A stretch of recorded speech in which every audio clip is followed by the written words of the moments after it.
ആദ്യം വെയിറ്റ് ഒന്നൊരു 5-10 കിലോ കുറയ്ക്കട്ടെ, അല്ലെങ്കിൽ സൈക്കിൾ ഓടിഞ്ഞു പറ്റുന്ന അവസ്ഥയായിരുന്നു. അതൊക്കെ അവള് ജിമ്മിൽ ചെന്ന് ഏയ് ഷുഗർ തൊട്ടരുത്, അത് ചെയ്യരുത്, ഇത് ചെയ്യരുത്, അത് ഉപ്പ് കുറയ്ക്കണം, മസാല ഐ എന്നാ പിന്നെ വീട്ടിലിരുന്ന പോലെ. എനിക്ക് തോന്നുന്നു 16 കിലോന്റെ 18 കിലോന്റെ വരെയൊക്കെ ഞാൻ കറക്കി നോക്കിയിട്ടുണ്ടോ. അതിങ്ങനെ സിംഗിൾ വെച്ച് ചെയ്യാം, ഡബിൾ വെച്ച് ചെയ്യാം. പയ്യന് നീന്താറിയില്ല, തമിഴ് പയ്യനാ. ഇവനും വെള്ളത്തിലേക്ക് വീണ വഴി ഇവന് പേടിയാ. നീന്താറിയാത്തവര് വെള്ളത്തിൽ വീഴുമ്പോൾ പ്രശ്നമുണ്ടോ? പരിചയമുണ്ടോ? ഞാൻ അല്ലേ കുറച്ച് കാര്യങ്ങളൊക്കെ ചെയ്തിട്ടുണ്ട്. സംസാരിച്ചു പെണ്ണുങ്ങളാ നോക്കാം.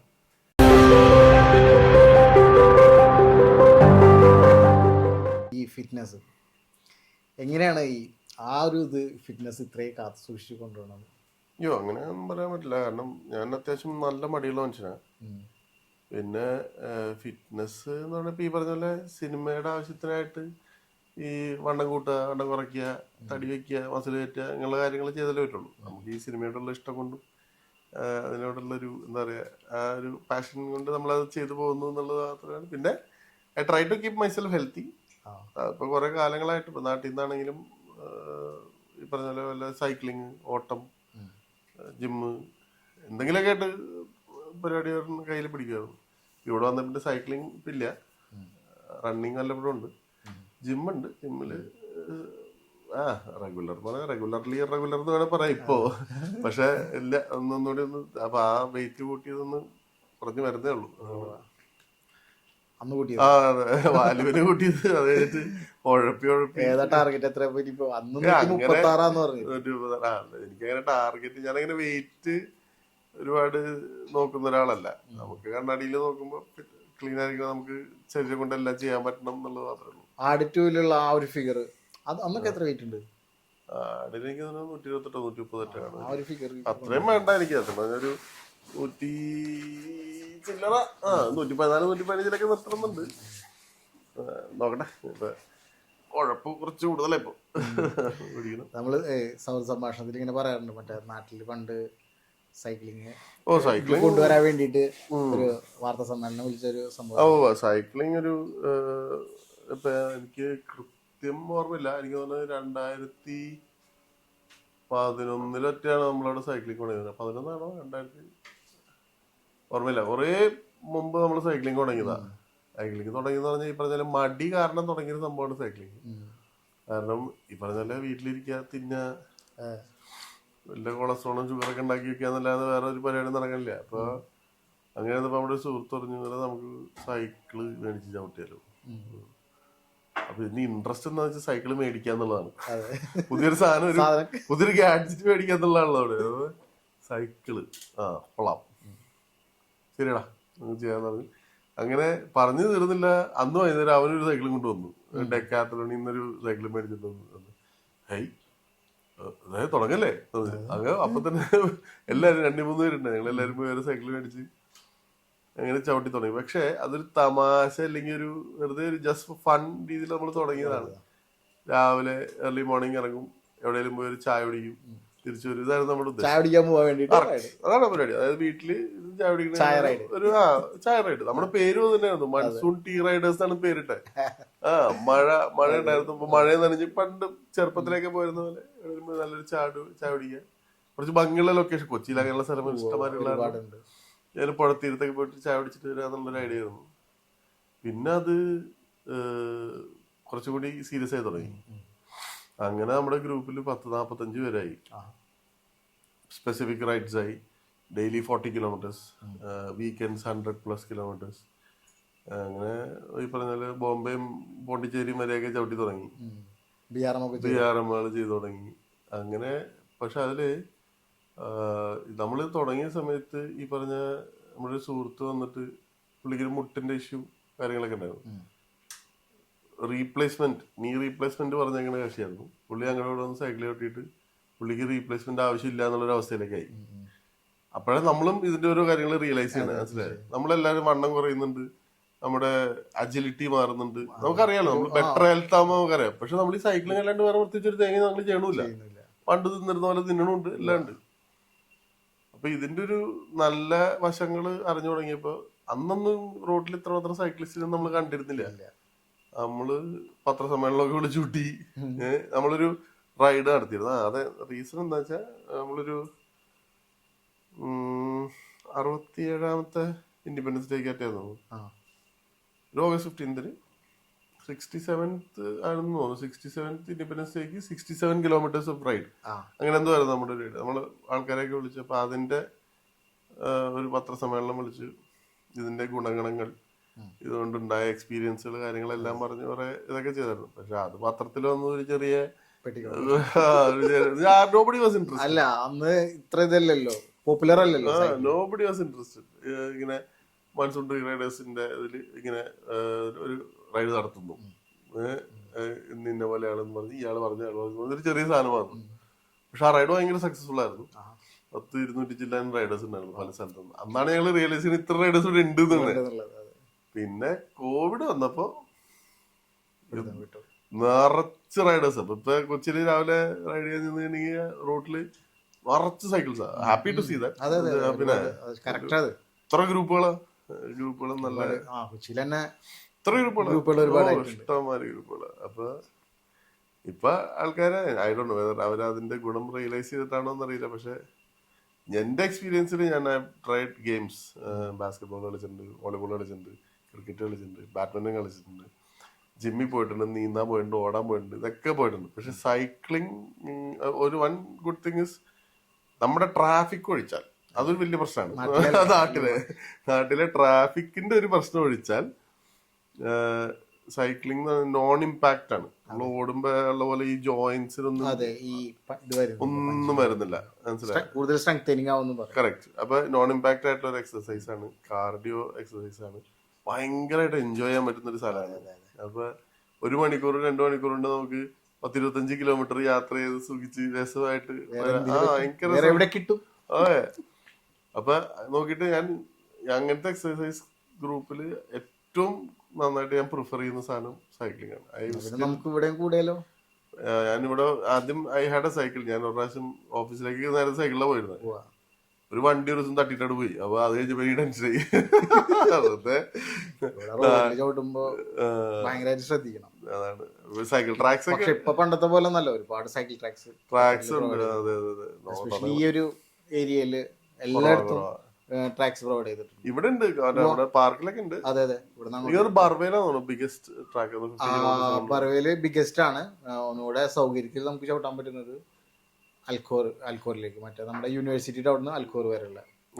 അത് 33 പക്ഷെ അത് സിംഗിൾ സ്ട്രെച്ച് ആണ്, സ്ട്രൈറ്റ് വിത്തൗട്ട് എനി ഒബ്സ്ട്രക്ഷൻ.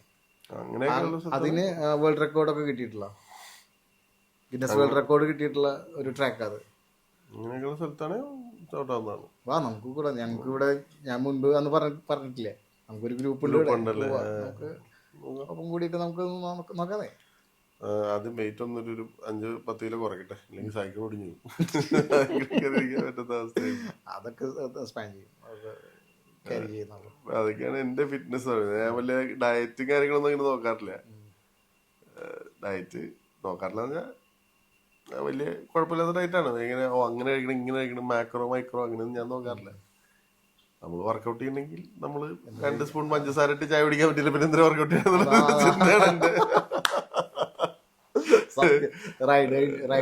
നേരെ പോയിട്ട് പൊറോട്ടയും ബീഫും. അതെ. പലരും നമ്മള് ജിമ്മിൽ ചെന്ന് ഷുഗർ തൊട്ടരുത്, അത് ചെയ്യരുത്, ഇത് ചെയ്യരുത്, അത് ഉപ്പ് കുറയ്ക്കണം, മസാല. എന്നാ പിന്നെ വീട്ടിലിരുന്ന പോലെ ഞാൻ ഈ കിടന്ന് കഷ്ടപ്പെട്ട് 2-3 മണിക്കൂർ ജിമ്മിൽ കിടന്ന് വേർത്ത് വിളിച്ച് വർക്കൗട്ട് ചെയ്തിട്ട് സ്പൂൺ പഞ്ചസാര ചായ കുടിക്കാൻ പറ്റില്ല, പിന്നെ അതിന് പോകണ്ടല്ലോ. എന്റെ ചിന്ത അങ്ങനെയാണ്. സൂക്ഷിക്കണം. അവരൊപ്പോസ് ചെയ്യാൻ ഷുഗർ കുറച്ചാ ഷുഗർ കട്ട് ചെയ്താൽ 3-4 കിലോ കുറയും, അത് ശരിയാണ്. പക്ഷെ അങ്ങനെ ഇപ്പൊ എനിക്ക് കുറയ്ക്കണ്ട. പിന്നെ ഈ നമ്മള് നേരത്തെ പറഞ്ഞില്ലേ ഗദ, അത് ഈ ടൈമിൽ അത് വല്ല പ്രാക്ടീസ് ചെയ്യുക അങ്ങനെ എന്തെങ്കിലും ചെയ്തിരുന്നു? അതായത് ഇപ്പൊ നമ്മുടെ കൊച്ചിയിൽ തന്നെ ഇന്ത്യൻ ക്ലബ്സിന്റെ, അതിന് ഇന്ത്യൻ ക്ലബ് എന്നാണ് അവർ പറയുന്നത്, അതിന്റെ തന്നെ ഒരു ഗ്രൂപ്പ് ഉണ്ട്. ഇന്ത്യൻ ക്ലബ്, ആ സാധനത്തിന് ഇന്ത്യൻ ക്ലബ് എന്നാണ് പറയുന്നത്, അതിന്റെ പുതിയ പേര്. അപ്പൊ അതിന്റെ ഒരു ഗ്രൂപ്പ് ഉണ്ട്. അപ്പൊ നമ്മള് കുറച്ച് ഫ്രണ്ട്സ് ഒക്കെ കൂടി അവര് ഈ വീക്കെൻഡ്സിൽ ഇത് കറക്കലുണ്ട്. പരിപാടി. അങ്ങനെ അവരുടെ കൂടെ കൂടി കുറച്ച് കറക്കി നോക്കിയായിരുന്നു. പക്ഷെ ഇത്ര ഹെവി സാധനം ഞാൻ അവിടെ കറക്കിയിട്ടില്ല. എനിക്ക് തോന്നുന്നു ഒരു 16 കിലോന്റെ 18 കിലോന്റെ വരെയൊക്കെ ഞാൻ കറക്കി നോക്കിയിട്ടുണ്ട്. അതിങ്ങനെ സിംഗിൾ വെച്ച് ചെയ്യാം, ഡബിൾ വെച്ച് ചെയ്യാം, രണ്ട് കയ്യിൽ ഇങ്ങനെ വെച്ചിട്ട് ഇങ്ങനെ ഇങ്ങനെ ഒരു മനുഷ്യനുണ്ട്, ഫ്ലോയിങ് ഡച്ച്മാനോ, ഇൻസ്റ്റാഗ്രാമിലുണ്ട്, ഫ്ലോയിങ് ഡച്ച്മാൻ ഫ്ലൈങ് ഡച്ച്മാൻ എന്നൊക്കെ പറഞ്ഞ പുള്ളി ഇതിന്റെ ആളാ. പുറത്തുള്ള മനുഷ്യൻ ഹോളണ്ടിൽ നിന്ന് കണ്ടിട്ട് പുള്ളിയെ. പുള്ളി ഇന്ത്യ മുഴുവൻ ട്രാവൽ ചെയ്ത് പല സ്ഥലങ്ങളിലായിട്ട് ഈ ക്ലബ്സ് പല രീതിയിലുള്ള ആണിയുള്ളതൊക്കെ ഉണ്ട്, അതൊക്കെ കറക്കി അങ്ങനെ ഫുൾ ടൈം വീഡിയോ പോസ്റ്റ് ചെയ്യുന്ന മനസ്സിലാണ്. അതൊക്കെ നോക്കുമായിരുന്നു പുള്ളി. അങ്ങനെ പുള്ളിയെ കണ്ടത് തന്നെ, പുള്ളി ഇതെങ്ങനെ യൂസ് ചെയ്യണമെന്നൊക്കെ കണ്ടുപിടിച്ചിട്ട്. പക്ഷെ എനിക്ക് ഒരുപാട് അങ്ങനെ അതില് അവരുടെ ഫുൾ അഭ്യാസം എനിക്ക് ചെയ്യേണ്ടി വന്നില്ല. അതെ അതെ, ഈ സാധനം നമ്മുടെ കയ്യില് ഒരു ഫോറിൻ സാധനമായിട്ട് തോന്നരുത് എന്നുള്ളത് മാത്രമേ ഉള്ളൂ. നമുക്കിത് അറിയാമെന്ന് തോന്നണം മാത്രമേ ഉള്ളൂ. അത് എടുക്കലും വയ്ക്കലും പിടിക്കലും മാത്രമേ ഉള്ളൂ. അതിലൊരു പ്രോപ്പർ ഫൈറ്റ് അതിലില്ലായിരുന്നു. അതിലും ബുദ്ധിമുട്ട് അതിന്റെ മറ്റ് ഫൈറ്റ് സീക്വൻസുകൾ തന്നെ ഉണ്ടായിരുന്നു. ആക്ച്വലി നമ്മുടെ ലാൽ സാറിന്റെ അടുത്ത് എറിയുന്ന സീനൊക്കെ ഉണ്ടല്ലോ, അത് സംഭവം ഒരു സെക്കൻഡ് കൊണ്ട് പരിപാടി തീരുമെങ്കിലും it was actually very difficult. കാരണം നമ്മളിപ്പോ ഈ ഫൈറ്റ് സീക്വൻസസ് ഷൂട്ട് ചെയ്യണ കണ്ടാൽ മനസ്സിലാവും. ഒരു കേബിളിലാണ് നമ്മളെ എടുത്തെറിയുക. അപ്പൊ അതിന് ഒരു ഹാർനെസ് ഉണ്ട്. അതിപ്പോ നമ്മൾ ഫുള്ളി ഡ്രസ്ഡ് ആണെങ്കിൽ നമുക്ക് ഇവിടെ ഒരു ഷർട്ട് പോലെ തന്നെയുള്ള ഹാർനെസ് ഉണ്ടാവും. പിന്നെ കയ്യിൽ കാലിലേക്കൊക്കെ ബെൽറ്റ് ഉണ്ടാവും. എന്നിട്ട് അതുമ്പോൾ ഒരു 4 to 6 ഹുക്സ് ചെയ്യാം. എന്നിട്ട് നമ്മൾ ബാക്കിൽ നിന്ന് പൊക്കുന്നു, ഇപ്പുറത്തെ കേബിളിൽ വലിക്കുന്നു, മറ്റേ നീക്കുന്നു, അങ്ങനെ പല പരിപാടികളില്ല. ഇതിപ്പോ എനിക്ക് ഷർട്ടില്ലല്ലോ, ആകെ ഇത്രയുള്ള തുണിയാണ്. അപ്പൊ ഒരു ചെറിയ എന്താ പറയാ, നമ്മുടെ ഈ അണ്ടർവെയർ ഒക്കെ പോലെ ഒരു ഹാർനസ് ഉണ്ട്. ആ സാധനത്തില് ഈ മുഴുവൻ സാധനം ചെയ്ത് കംപ്ലീറ്റ് സെൻട്രലൈസ് ചെയ്തിട്ട് അതിനെ ഭയങ്കര പണിയായിരുന്നു അത്. പക്ഷെ അതിന്റെ stunt director Vikram Mor award winning, കാന്താരയുടെയും KGF ഒക്കെ പുള്ളി ചെയ്തതെന്ന് എനിക്ക് തോന്നുന്നു. അത്യാവശ്യം അടിപൊളി മനുഷ്യ. പുള്ളി എന്നെ ട്രെയിൻ ചെയ്യിച്ച് കുറെ, എന്നിട്ട് അതില് കുറെ ചെയ്യിച്ച് കുറെ ടാക്ടിക്സ് ഒക്കെ പറഞ്ഞു തന്ന്, ഇങ്ങനെ ചെയ്യണം ഇങ്ങനെ ചെയ്യണം ഇങ്ങനെ ചെയ്യണം. അത് കാരണം ആ ഡ്യൂറിങ് ഫൈറ്റ് സീക്വൻസിന്റെ ടൈമില് സെക്കൻഡ് ഷോട്ടിൽ റെഡിയായി, വലിയ പ്രോബ്ലം ഉണ്ടായില്ല. അതൊക്കെയാണ് അതില് ഈ ഫൈറ്റ് സീക്വൻസ്. അദ്ദേഹത്തിന് പണിയാണ് ഏത് പടമായാലും. പക്ഷെ ഈ സംഭവം പഠിച്ചു വന്നപ്പോ ഒരു ഇൻട്രസ്റ്റീവ് സംഭവമായി തോന്നി. അതുകൊണ്ട് എന്നാലും സിനിമയിൽ ഫൈറ്റ് ചെയ്യുക എന്ന് പറയുന്നത് റിസ്ക് ആണ്. എത്രത്തോളം നമ്മൾ സേഫ്റ്റി ഫീച്ചേഴ്സ് ഒക്കെ ആവശ്യത്തിനുണ്ടെങ്കിൽ പോലും. ഇപ്പൊ പിന്നെ എനിക്ക് വേറൊരു പ്രോബ്ലം എന്ന് വെച്ചിട്ടുണ്ടെങ്കിൽ എന്റെ സൈസിന് ഡ്യൂപ്പ് കിട്ടാൻ പാടാ. മനസ്സിലായോ? ഈ വലിപ്പത്തിന് ഡ്യൂപ്പ് കിട്ടാൻ കിട്ടിയിട്ടുണ്ട്. ഒരു പയ്യൻ ഉണ്ടായിരുന്നു, അവനെ ഞാൻ ഒരു പടത്തിലെന്തിട്ട് യൂസ് ചെയ്തിട്ടുണ്ടായിരുന്നു ഡ്യൂപ്പായിട്ട്, ലോങ് ഷോട്ടിലൊക്കെ. അല്ലാണ്ട് ഡ്യൂപ്പ് കിട്ടാൻ ഇത്തിരി പാടാണ്.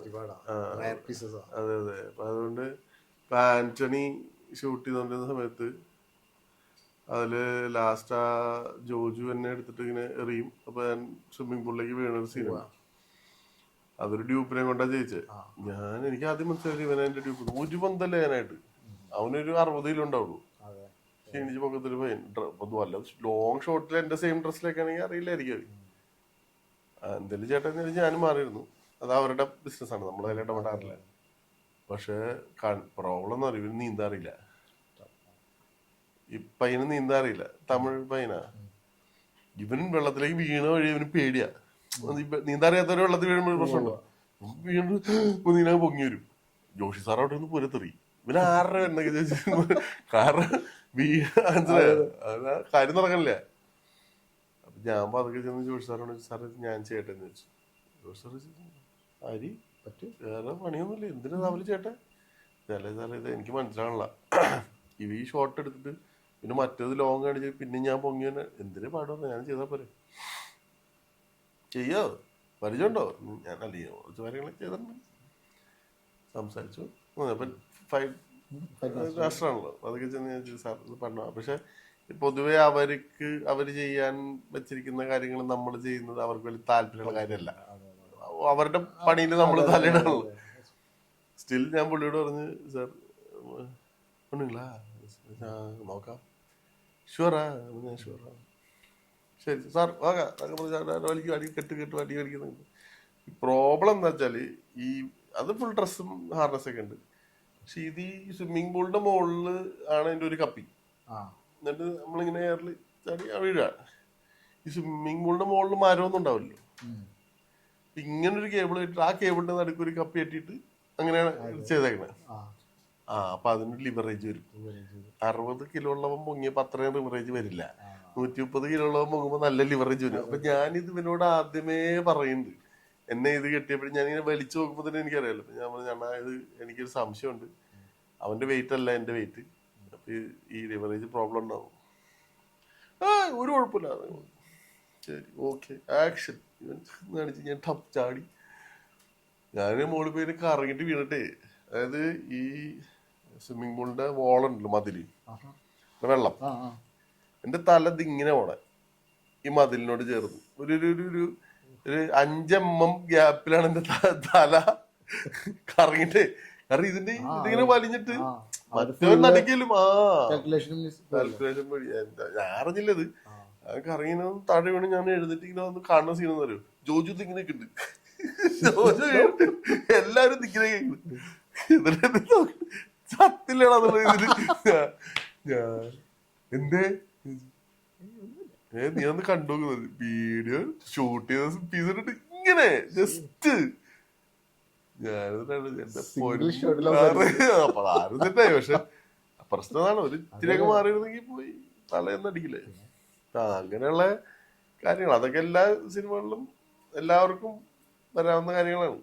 ഒരു ടോവിനോ ഒക്കെ ചില ആ തല്ലുമാലയുടെ സമയത്തൊക്കെ പറഞ്ഞു അടിവിടെയൊക്കെ പൊട്ടി ഉണ്ടാവും.